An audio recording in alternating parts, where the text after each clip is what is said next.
Assalamualaikum warahmatullahi wabarakatuh. Waalaikumsalam warahmatullahi wabarakatuh. Sobat Ruang Ustadz Danu di Ustadz Danu Official Channel. Gimana kabarnya? Mudah-mudahan dalam keadaan sehat ya. Amin. Alhamdulillah hari ini kita kedatangan Pak Ustadz yang ini berarti pertama kali Pak Ustadz. Pertama kali Siraman Kolbu. Di Siraman Kolbu nih, biar pemirsa semuanya paham, kenal. Silakan perkenalan dulu dong. Buat teman-teman semua nih. Ya baik, pemirsa di Ustadz Danu Official Channel. Saya Ustadz Hilman Fauzi, senang banget pagi hari ini saya diundang oleh beliau, nih guru saya Ustadz Danu ke acara Siraman Kolbu. Pokoknya senang banget, banyak kesan dan juga banyak pesan yang saya dapatkan di pagi hari ini. Ini mahal banget dan nggak pernah dapat di bangku pesantren. Langsung aja. Dapatnya di Siraman Nah, Kolbu. tadi langsung ke poinnya ya. Ya. Waktu tadi melihat di ada narasumber kan ada dua. Pertama dari narasumber artis, yang kedua dari narasumber yang masyarakat biasa. Itu gimana Ustadz ngelihat proses tadi waktu Pak Ustadz menganalisa kemudian mendoakan tuh, apa yang difikirkan dan apa yang dirasakan Pak? Saya pertama kaget bahwa ternyata ada juga orang yang begitu gitu ya. Dan katanya saya tanya ke kru MNC, katanya hampir 70 berapa? Ribu lembar. 70.000 lembar orang yang pengen konsultasi ke Ustadz Danu. Berarti ternyata masyarakat kita ini banyak juga penyakitnya gitu. Selain penyakit medis, ternyata banyak penyakit yang non medis. Itu pertama. Yang kedua, ya saya kan taunya di TV nyangkanya gitu ya, awalnya ini kayaknya disetting lah gitu kan. Pasti di awal ada di brief dulu dan segala macam. Terus saya tanya ke beberapa kru, enggak. Terus sekarang saya pastiin juga ke Ustadz Danu, ternyata memang enggak gitu. Jangan Pak Ustadz. Saya sebelum ditawarin jadi host di sini, saya juga sempat mikir begitu. Karena omongan orang kan, oh ini gini, saya pikir karena kan ya dunia pertelevisian ya, Cak ya, ada aja yang terhubung dengan seperti itu.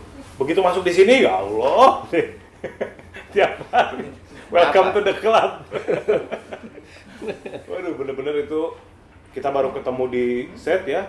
Wallahi kalau saya nih baru pertama kali ketemu dia di set, saya paling gini, kita datang masuk ke ruang VIP, kemudian di briefing oleh teman-teman kreatif, kemudian narasumber nanti misalkan Ibu Lilis, misalkan usia sekian, sudah berkeluarga, kemudian keluarnya ini. Udah, nanti kita ketemu lagi di set dengan kondisi yang dan belum ketemu duluan berarti ya? Belum pernah ketemu. Dan nggak ketemu berarti. Lah kan dari tadi kita ketemu siapa? Di sini aja. Di sini aja. Ketemu sama narasumber kagak? Enggak, cuma tahu sedikit cerita aja. Kan kalau dokter tuh udah berapa lama diagnosa ya kan gitu, tahu itu aja sih. Dan kadang-kadang apa yang di briefing, apa yang disampaikan oleh teman-teman kreatif berbanding terbalik dengan kondisi yang terjadi di kenyataannya ya benar. Oh ini mah tenang aja, maka kita bilangnya gini, ada soft, ada middle, ada hard. Maksudnya tingkat reaksinya. Oh ini soft buntut. Oh ini guling-guling dari pojok ke pojok. Wah itu udah bingung tuh. Rangkang. Makan daun. Ada yang makan daun. Pokoknya reaksinya tuh macem-macem. Dan saya tuh awal-awal sekitar 1 bulan pertama tuh saya ini susah tidur ya. Karena besok pagi ketemu begituan lagi malam itu. Tapi alhamdulillah. Tapi gimana? Dijadikan pembelajaran, kemudian ini jadi bahwa selama ini kita mempelajari teori, di sini tuh praktek sebetulnya. Iya. Salah satu praktek. Mungkin ada yang mau disampaikan sama Pak Ustadz yang mau ditanyakan seputar narasumber yang tadi. Jadi kan kalau saya memang juga selama ini seringlah meruqyah jamaah gitu ya, mereka bertanya konsultasi. Ya dengan berbagai macam lah peristiwa yang terjadi gitu. Terutama juga banyak sih anak-anak muda, karena saya banyak concernnya di dakwah anak muda. Yang sering mereka keluhkan tuh diantaranya adalah, Ustadz kok jodoh saya susah ya? Nah itu yang sering kali, apakah kira-kira ada yang ngalangin saya atau ada amalan apa atau sering apa gitu. Begitu ya. Nah, jadi ya itu seputaran yang sering ditanya oleh teman-teman gitu. Ya, makanya mungkin ya balik lagi tadi saya ngobrol dengan Ustadz Danu, memang tauhid itu harus ditancapin gitu. Dan yang saya lihat selama tadi tayang selama tadi syuting memang yang Ustadz Danu ajarkan tuh 2 sih kalau saya lihat. Pertama ya hati lah ya. Hati itu kan bicara dengan tauhid, yang kedua akhlak gitu. Jadi tidak lepaslah dalam kehidupan ini, apapun masalahnya pasti di situ deh. Titiknya di situ. Pertama masalah ketauhidannya kepada Allah, yang kedua pasti masalah akhlaknya kepada sesama gitu. Dan makanya ini kan kemasannya yang saya juga baru tahu sekarang gitu. Dan bersyukur banget gitu. Allah kita tidak hanya dengan manusia tapi juga jin itu makhluk Allah juga. Dengan jadi ketika mungkin pendekatan Pak Ustadz dengan itunya yang juga baru saya temui gitu ya. Si Rama Kobu ini bisa ngobrol begitu. Kadang-kadang kayak sama teman alumni SMP. Sama tetangga sebelah. Terus yang saya kaget juga kok bisa obrolan dia itu apa up to date gitu bahasanya. Kok jin. Saya awalnya mikir begitu. Karena saya pikir gini, analoginya adalah si tubuh yang dimasuki oleh jin ini kan dia kan nonton tuh, otomatis isi dalamnya juga ikutan nonton gitu maksudnya. Iya. Akhirnya menyaksikan juga baca pikiran itu sendiri. Oh gitu. Iya. Jadi normal kalau menurut saya itu normal karena dia udah menguasai semua, otaknya itu udah dikuasai. Nah kalau teman-teman yang lain kan nggak tahu kalau otaknya dikuasai, nggak tahu gimana dia tuh nongkrongnya si jin itu di mana anak buahnya kan nggak ngerti. Iya. Nah itulah yang harus kita pecahkan sebenarnya. Ya kan artinya kalau jin itu pasti, mohon maaf misalnya dia hidupnya di masa lalu kan. Enggak. Iya maksudnya dia bahasanya harusnya tidak ngikutin bahasanya dia gitu. Yang saya pahami seperti itu gitu. Iya, benar. Tapi kok ini komunikasinya kayak zaman sekarang. Dia tahu sosmed. Banyak yang begitu. Pernah ada jin tuh WA. Oh iya ada. Iya, Ada jin beberapa WA. kasus pasien gini jinnya yang WA. Orang itu nggak menyadari kalau dia tuh udah WA. Dan orangnya nggak tahu kalau dia itu kesini tuh nggak sadar. Serius.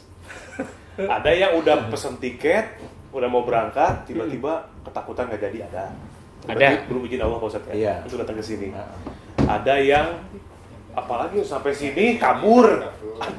Kabur. Jadi begitu Terus gimana? Syutingnya gimana dong? Ya akhirnya Cari kita ganti. nabrak, cari. Oh, langsung. Iya, bingung kita Ke sudah. jamaah cari. Cari jamaah. Waktu itu alhamdulillah ada jamaah. waktu itu ada jamaah. Ada jamaah jadi bisa cari. ditutup. Iya, kita cari. Mudah-mudahan sekarang nggak terjadi lagi seperti itu. Bingung kita nyari. Iya, bingung ya. Karena nggak ada yang ibu jamaah.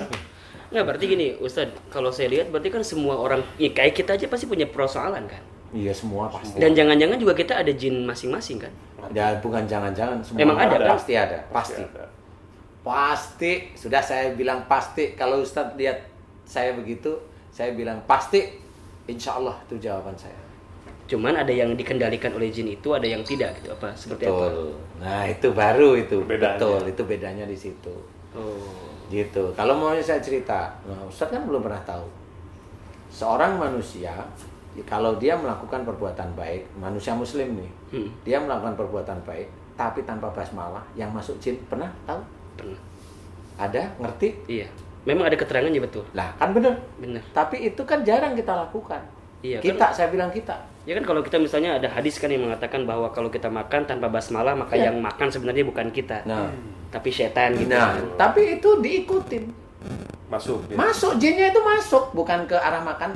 Iya, jinnya itu masuk Ke dalam tubuh. ke dalam tubuh. Lewat mulut. Dan nanti kalau seorang manusia muslim bekerja, dia tanpa basmalah, dia masuk ke tangannya.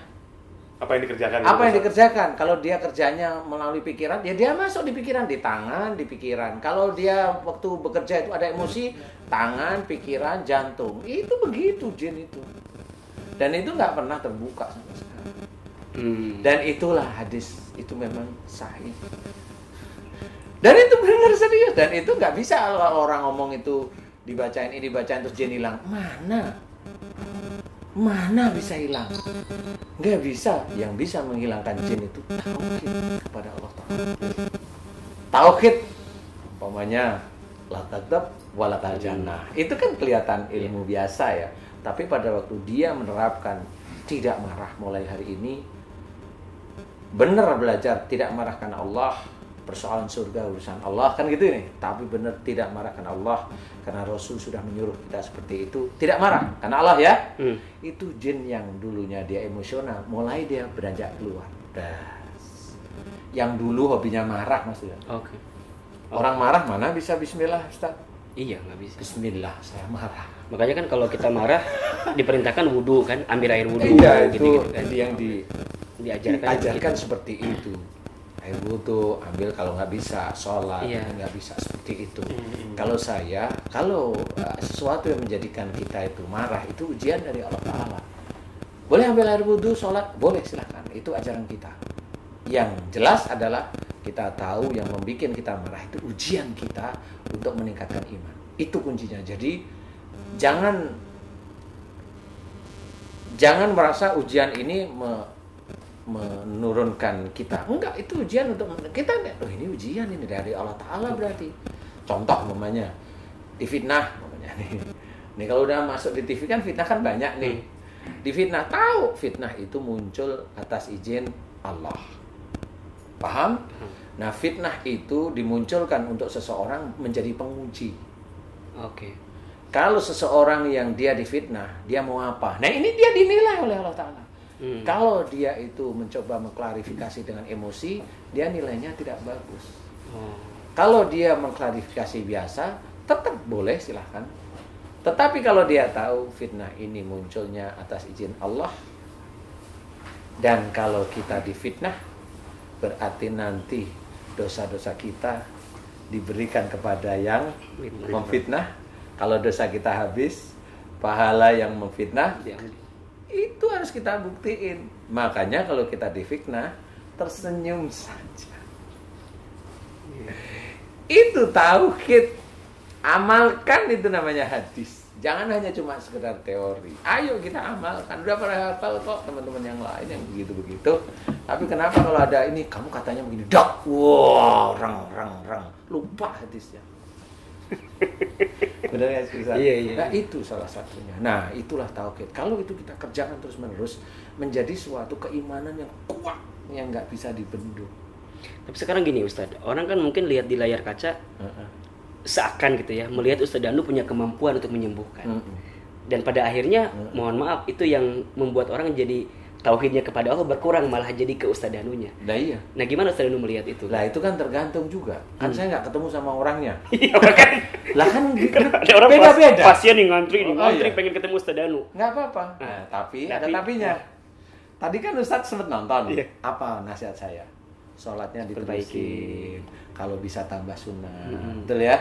Kalau baca Quran niatnya Anta Allah. Lillahi ta'ala. Yang lillahi ta'ala itu orang itu masih belum ngerti. Nah kok. itu. Lillahi ta'ala itu yang gimana coba? Ustadz aja nanti lillahi ta'ala itu yang gimana ya? Mulut bisa ngomong, oh saya lillahi ta'ala, mulut. Sama seperti, oh saya sudah ikhlas, mulut. Hati mana tahu kan, betul ya? Iya betul. Makanya kalau yang kesini narasumber, sepengamatan saya gitu, kan saya suka menjadi silaturahmi sama teman-teman yang mantan narasumber di Instagram. Jadi kalau hanya sekedar pengen bertemu Pak Ustadz dan ingin sembuh, rata-rata memang tidak terwujud keinginannya. Tapi bagaimana ketika dia, kalau Pak Ustadz tanya, mau berubah, mau lillahi ta'ala, iya didoakan, ketemu gitu Pak Ustadz ya? Iya. Klik gitu antara maksud Pak Ustadz seperti apa, dia juga memang benar-benar mau berubah, bertobat, baru tuh insya Allah Yang begitu. berikan kesembuhan. Sakit-sakit fisik itu, belum sampai didoain udah hilang. Udah hilang. Langsung hilang. Ketika dia menyadari, menyadari.